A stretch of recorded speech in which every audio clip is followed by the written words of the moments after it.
Puasa hari keempat. Gimana? Udah ada teman kalian yang ngajak makan bareng? Kalau ada, gua titip satu tampolan ke teman kalian itu ya. Biar kalian semakin semangat, kali ini tentunya gua akan melanjutkan ceritanya si abang-abangan Citra anti Bennett. Tapi sebelum itu, tolong di-push dulu tombol subrek, like, dan aktifin lonceng notifikasi di bawah, biar channel WAM2 kita bisa mencapai 200.000 subrek di tahun ini. Oh ya, buat yang mau follow akun sosmed gua, silakan sikat aja langsung linknya di bawah. So, tanpa berlama-lama lagi, mari kita mulai. Sokushichet ga Seikyo Sugite, episode ke-11.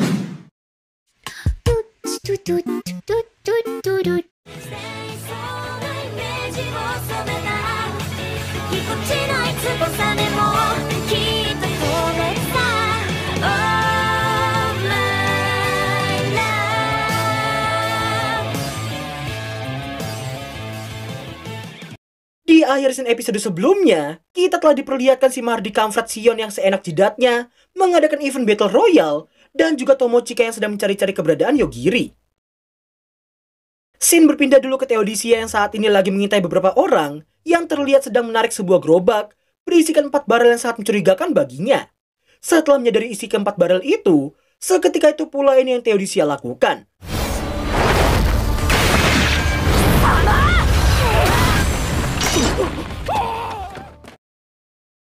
Setelah berhasil mengalahkan para penjahat dan menyelamatkan 4 iblis campuran yang hampir diculik, di sini Theodisia pun dibuat sangat-sangat bahagia karena pada akhirnya ia bisa bertemu dengan sang adik yang datang dan diikuti oleh sebuah kereta kuda di belakangnya.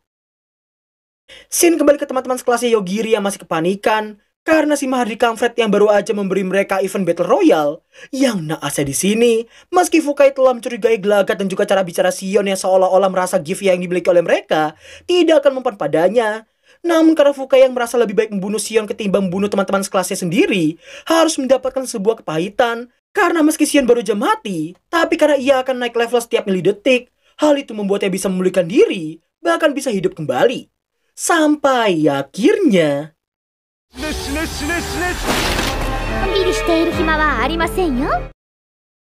Sementara itu, terlihat Tomochika yang masih mencari-cari keberadaan Yogiri. Namun tak lama kemudian, dua bestinya yang datang dengan kondisi yang sangat panik pun membuat Tomochika jadi sangat kebingungan melihatnya. Di lain sisi, di tengah Yogiri yang masih terjatuh sembari tetap melindungi si David, dirinya teringat dengan ucapan Asaka tentang sesuatu yang disebut sebagai etos. Di mana etos bisa diartikan sebagai pandangan hidup. Kala itu, Asaka mengajarinya tentang moral dan juga etika yang takkan berfungsi sama sekali bagi sosok yang melampaui seorang manusia. Maka dari itu, Yogiri diminta untuk membuat aturannya sendiri. Namun dia tetap memintanya untuk tidak hidup sembarangan, meski Yogiri nantinya bisa melakukan apapun seenaknya. Semua ingatan itu rupanya menjadi pemicu yang membuat Yogiri bisa membuka segel keduanya.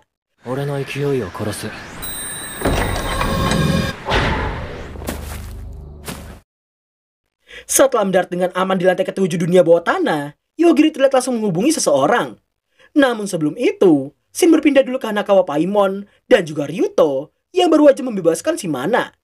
Meski Mana mengaku akan membiarkan mereka berdua untuk pergi dari sana dengan alasan wajah Hanakawa yang sangat annoying baginya, namun secara tiba-tiba ini yang terjadi.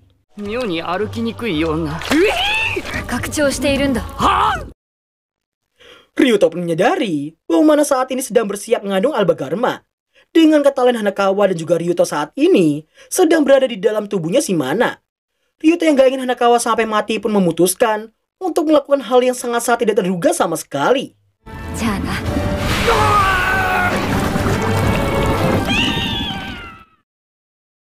Shin berpindah ke Theodisia yang saat ini sangat terkejut karena sang kakak yang kini telah menjadi seorang Origin Blood. Dan ternyata alasan kenapa mereka bisa bertemu tadi ialah karena si Eupemia mengatakan pada si Risley bahwa ia merasakan kehadiran anggota rasnya dan memutuskan untuk mencari mereka. Theodisia yang pengen ikut dalam perjalanan mereka pun langsung diizinkan oleh si Risley. Setelah Risley memberitahukan ia yang ingin bertemu dengan Yogiri, di sini kita pun bisa melihat perbedaan ekspresi dari kedua kakak beradik ini. Di mana si Eupemia terlihat sangat terkejut takut, sedangkan si Theodisia terkejut biasa karena dirinya sempat menjadi rekannya si Yogiri.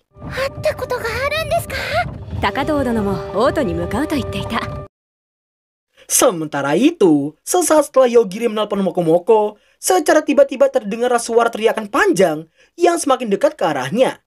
Yang ternyata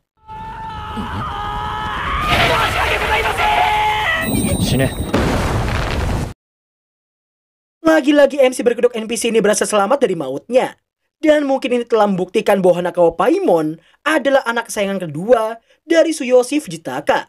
Singkat waktu, sebagai balasan karena si Hanakawa yang mau menunjukkan arah ke lantai 6, Yogiri pun sepakat untuk melindunginya sampai mereka tiba di sana. Namun karena gak pengen menggendong si David, Yogiri meminta si Hanakawa untuk melakukannya. Di lain sisi, entah apa alasannya tapi Tomochika terlihat berpisah dari kedua bestinya tadi. Sedangkan di dalam benteng, terdengarlah suara seseorang yang sedang membaca kondisi seorang gadis bernama Takekura Kyoko yang memiliki gift seorang Gunslinger. Yang baru aja masuk ke dalam lokasi persembunyiannya sang pembaca, alias Yukimasa Aihara. Di mana ternyata gift membacanya ini bisa membuatnya melihat masa depan dan mengubahnya di saat yang bersamaan. 引き金を引き、僕は蜂の巣になった。同時にもう一人が反対側の扉から入って篠崎彩香。Kembali ke Tomochika, berkat si Mokomoko kita pun akhirnya mengetahui bahwa ternyata Tomochika tadi menyarankan supaya mereka bergerak secara terpisah. Tomochika pun merasa akan berbahaya jika mereka bergerak secara berkelompok. 7層に落っこちたらしい。大丈夫なの？現在地は伝えておいた。高藤くんとなら別だけどさ。Di saat Tomochika yang mengetahui bahwa semua teman sekelasnya itu bergerak berdasarkan sistem, dirinya bisa merasa tenang karena sistem itu tidak akan mempengaruhinya sama sekali. Berbeda halnya dengan Tomochika yang masih merasa tenang, di dalam benteng kechaosan kini sedang terjadi pada setiap teman-teman sekelasnya. Di dalam benteng, Yukimasa yang sudah dikendalikan oleh sistem pun terlihat membaca masa depannya dari buku itu. Dan dirinya mendapati ada masa depan yang mengatakan bahwa Yogiri akan datang bersama Hanakawa yang sedang menggendong si David. Tanpa mengetahui kekuatan Yogiri, Yukimasa langsung menuliskan kronologi kematian mereka bertiga di dalam buku itu. Namun yang terjadi... 最強の能力のはずだ。僕の生命機能は停止した。死んだ。僕は終わった。死ね。 Baru beberapa detik tiba di sana, Hanakawa udah mendapatkan pesan sistem yang berisikan perintah untuk ikut serta dalam event Battle Royale yang sedang diadakan. Yogiri pun bersyukur karena dengan kaburnya Hanakawa nanti, Shion akan datang untuk membunuhnya. Scene lalu akan berpindah ke seorang gadis bernama Mei Hanamiya, sang pemilik gift Megawa Empuan Suci. Dalam mimpinya, terlihat dua kucing berwarna hitam dan putih yang entah bagaimana bisa berkomunikasi dengannya. Nah, di tengah lagi nyantui kayak gini, secara tiba-tiba ia mendengar suara yang berasal dari teman sekelasnya yang bernama Osamu Arima, di mana si Arima ini rupanya menargetkan si Mei untuk ia bunuh menggunakan gift Carpenter yang ia miliki. Namun sayangnya,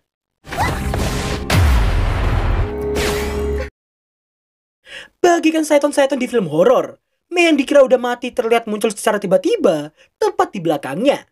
Mei pun terkejut karena si Arima yang beraliansi dengan Masahiro Abukawa yang memiliki gift transporter. Nah, di sini Arima dan juga Abukawa harus dibuat sangat-sangat terkejut karena ternyata si Mei ini telah menyembunyikan kekuatannya selama ini.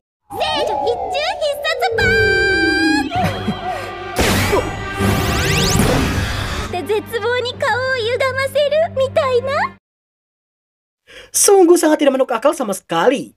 Dan makin gak masuk akal di sini karena si Mei rupa-rupanya telah mendapatkan sebuah kekuatan bahkan sebelum dirinya mendapatkan gift dari si Shion. Di mana kekuatan itu ia dapatkan setelah ia terbunuh oleh dua kucing yang kita lihat sebelumnya. Iya, kurang lebihnya dunia lama mereka itu juga gak kalah fantasinya dari isekai.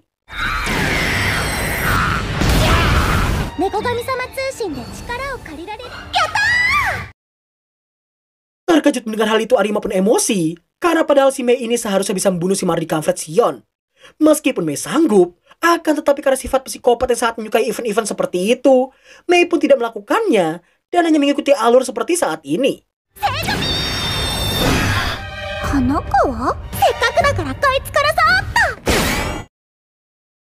Domba, kayaknya keputusan lo itu salah besar deh. Seperti halnya si Yukimasa, Mei yang gak tahu apapun tentang Yogiri terlihat ingin melakukan jontosan puan sucinya kepada si Yogiri. Namun sayangnya,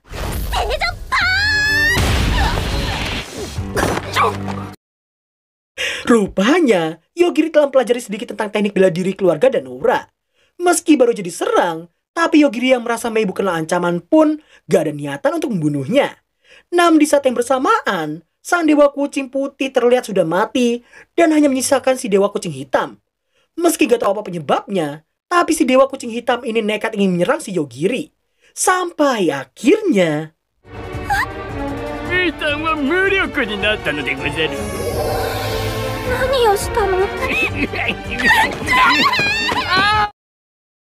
Melihat Mei yang lari terbirit-birit seperti itu, Yogiri pun merasa itu bukan karena kekuatannya, melainkan karena wajah Hanakawa yang jauh lebih menyeramkan ketimbang kekuatannya. Shin kembali ke dalam benteng, nabrak Takekura Kyoko yang sedang beradu mekanik melawan Shinozaki Ayaka.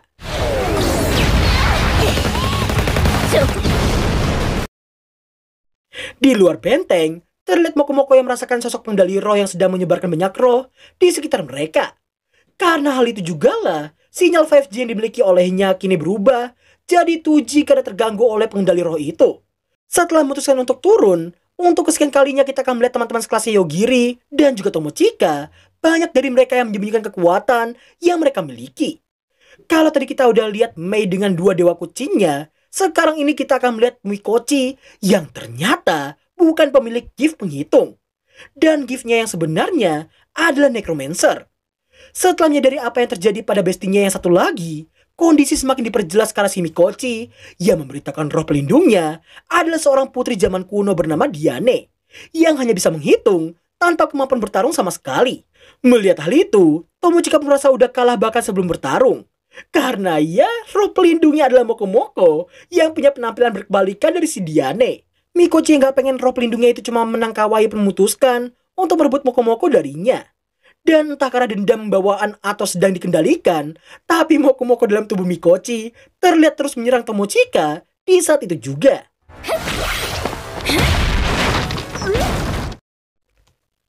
Di tengah pertarungan, Mokomoko yang merasa pakaian tempurnya si Tomochika itu adalah miliknya. Hal itu membuat beberapa detik dari sekarang akan menjadi momen yang sangat gak boleh kalian lihat saat puasa.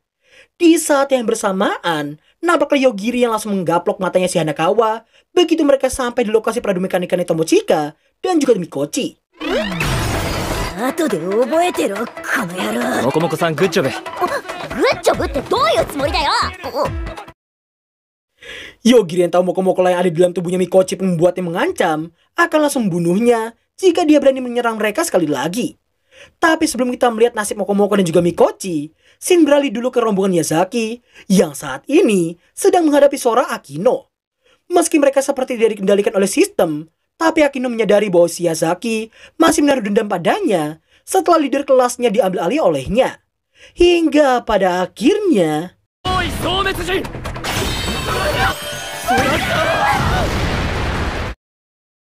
Kurang lebihnya kekuatan idolnya si Akino ini bisa membuat para fansnya meledak kapanpun ia mau. Otori yang melihat hal itu pun tidak menduga bahwa pertarungan itu akan berat sebelah seperti ini. Dan pada akhirnya, Yazaki pun harus tewas karena ledakan fansnya si Akino.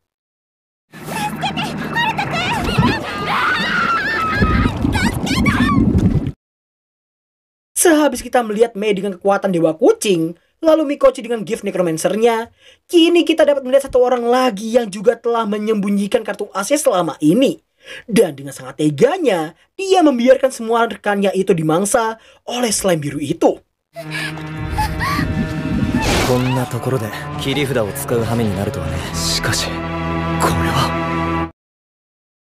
Shin pun akhirnya kembali ke Yogiri. Mikochi pun sangat-sangat terkejut mendapati roh penjaga sekuat Mokomoko saja bisa merinding ketakutan seperti itu di hadapan Yogiri.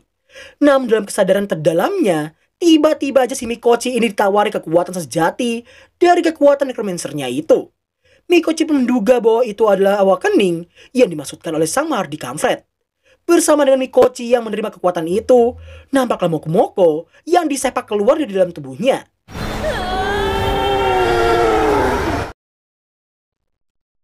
Meski Mikochi udah kelihatan overpower dengan Susanoo versi Necromancer, akan tetapi lagi dan lagi kita akan melihat momen Guobloy NPC nggak tahu diri yang seolah-olah menjadi yang paling overpower di hadapan sang Alpha Omega yang overpowernya udah absolute fix no debat.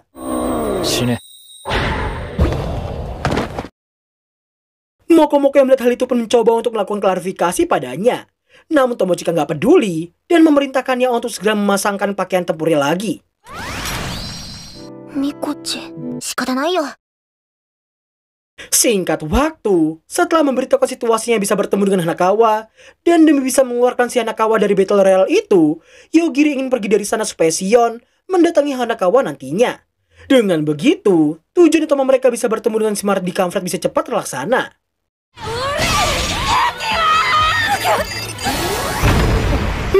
Mengesampingkan soal tabung biru ini, terlihat rombongan Yogiri yang akhirnya bertemu dengan Carol dan juga Ryoko yang baru saja keluar dari tempat persembunyian. Setelah join dengan Yogiri dan bertanya langkah mereka selanjutnya, baru aja Yogiri mau menjelaskannya, secara tiba-tiba ini yang terjadi. Minna, ore no ushiro ni!